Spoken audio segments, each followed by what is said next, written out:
Voilà, je vous fais une petite vidéo pour faire une visite de mon jardin en ce 15 août. Voilà, donc là vous avez les tomates Roma, voilà, vraiment une grosse production. Voilà, là encore des tomates Smillworm. De l'autre côté, là j'ai les Chianti roses qui sont magnifiques aussi. Les tomates cerises Dancing Green Finger. Alors là j'ai la rose la rose d'Oz. Alors là, magnifique aussi, hein, des futurs gros fruits là, magnifique. Rose de Barestro. Là j'ai aussi les grosses des marais. On pourra faire des beaux coulis avec.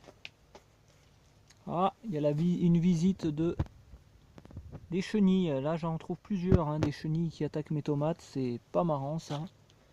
Et ouais, sont rentrées. Je laisse les portes fermées pourtant la nuit avec le grillage. Ça permet d'avoir un peu moins de papillons nocturnes, mais malheureusement on en retrouve. Hein.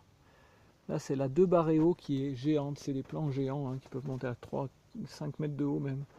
Mais là malheureusement ça peut pas parce que je suis limité. Mais ouais, ça fait des petites tomates, hein, c'est pas énorme. La mangue Django.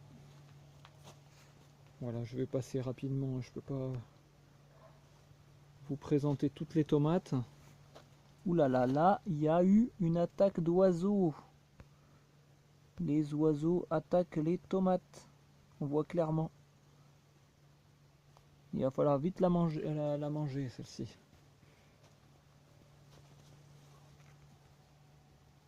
Ananas zebra. Del Nerpio verde. C'est une tomate verte à la base. Voilà, j'ai beaucoup de plants qui sont assez faibles, hein, qui sont assez petits, peu productifs aussi. Hein, j'ai vraiment de tout.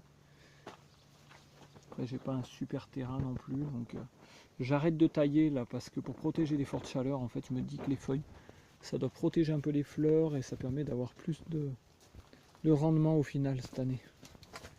Voilà, donc elle est énorme. C'est un plant qui fait 2,50 m de haut et s'il pouvait monter plus haut, il monterait encore plus haut. Voilà, le Black Hum. Donc là, ça fait des grappes en fait de tomates, voilà comme ça. Voilà, là, ça c'était une variété où j'ai fait un croisement de noir crimé avec Chianti rose. Donc je sais pas quel fruit ça va sortir, mais je l'ai planté très tard. Il a eu du mal à partir ce plant. Il n'est pas du tout volumineux, hein, mais bon, ça a été un essai. Voilà, encore de bêtes tomates. Lucky Tinger. Voilà, c'était la noire. Ananas noir, mais voilà, j'ai pas mal récolté déjà. Et j'ai beaucoup de fleurs qui ont finalement fini par couler, alors qu'au début j'en ai eu très peu. Et là, à la fin, vraiment énormément, quoi. Voilà, voilà, pour faire un tour rapide des tomates. Éclat doré du désert, là c'est ma première. Elle était un peu plus tardif, le plan était plus tardif, donc forcément ça arrive plus tard. Je n'ai pas pu là encore en goûter. Voilà, voilà. Désolé, la mise au point c'est pas top. Hein. Clémentine bleue, un bon rendement.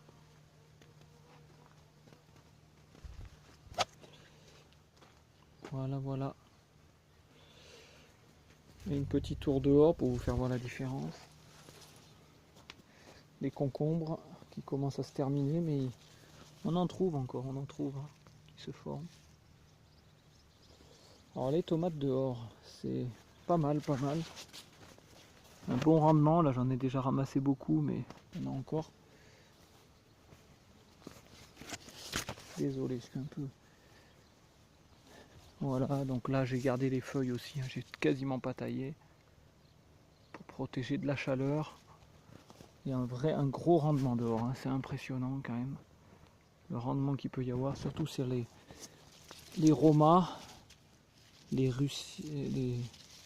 Russian-Big Roma. Alors là, j'ai quasiment pas tutoré et c'est un rendement impressionnant.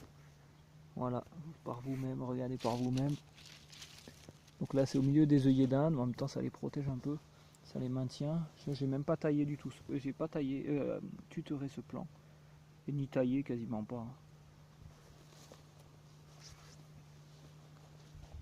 Voilà, bon après c'est un peu moins joli ici. Voilà les tournesols. Magnifique. 3,50 m de haut pour les plus hauts. Et des énormes fleurs. Notamment le tournesol titan là. Vous pouvez regarder la grosseur de la fleur. Voilà, regardez ma main en comparaison. C'est pas mal.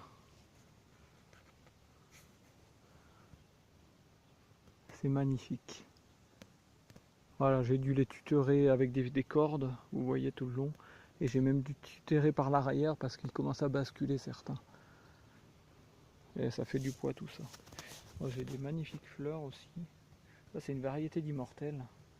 Là c'est que des immortelles aussi. Alors j'ai hésité de les ramasser pour les faire sécher, mais c'est tellement beau aussi dans la nature que... Tant pis, j'en profite de mes yeux maintenant.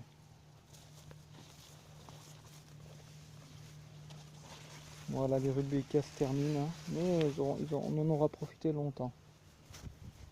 Là maintenant on a de nouvelles fleurs qui fleurissent et les reines marguerites, magnifiques. Les zinnias, ça termine un petit peu, mais ça a été magnifique pendant un certain temps.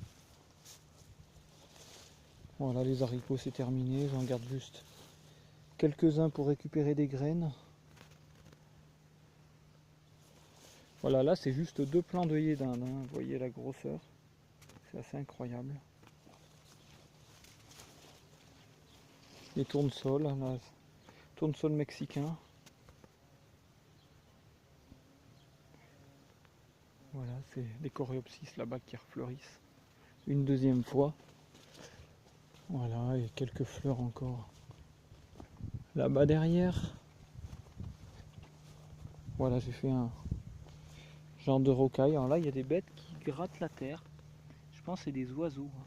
Je vois pas ce que ça peut être autre. Bon, pas mal de rudbeckia du coup. Mais j'ai un mélange de toutes sortes de fleurs, hein. Beaucoup des vivaces qui fleuriront là que l'année prochaine. Voilà.